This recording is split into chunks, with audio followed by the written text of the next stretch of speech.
my grandfather, which is a brother to Jim Beam, which was the person I was named after, was my grandfather.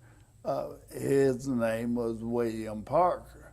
So in order to get the Parker in, and my father's name was Earl, so I am Earl Parker Beam.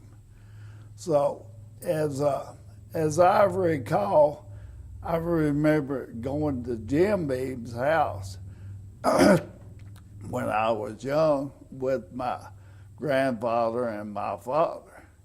And then they would go out on rides, and Dad would be the chauffeur. And they would ride around. And of course, they'd always take a bottle with them to make the ride go more smoothly.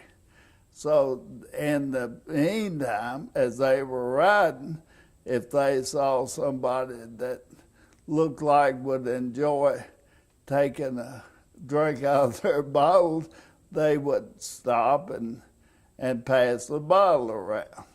So I've been told. I didn't always get to go on the ride, though.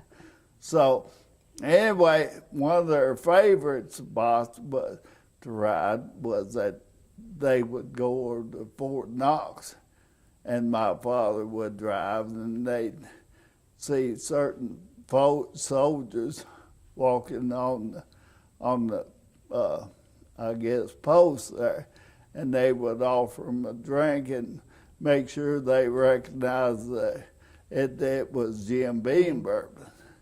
So that's some of the tales that I remember Dad talking about and grandfather about Jim Beam.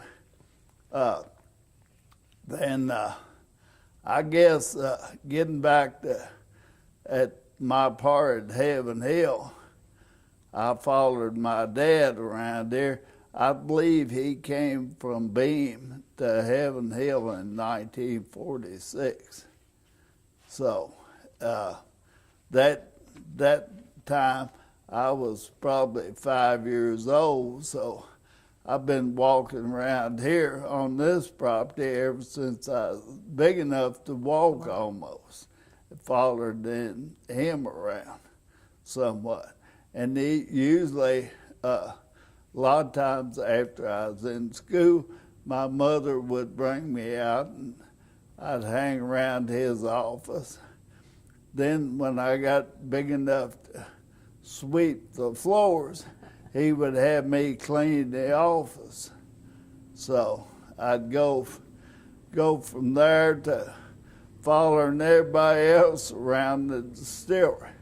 So in order to get paid for doing some work, they had these what they call corn cleanings, that they screened all the grain that came in, and most of it was corn. And the cleanings, they would pay me out of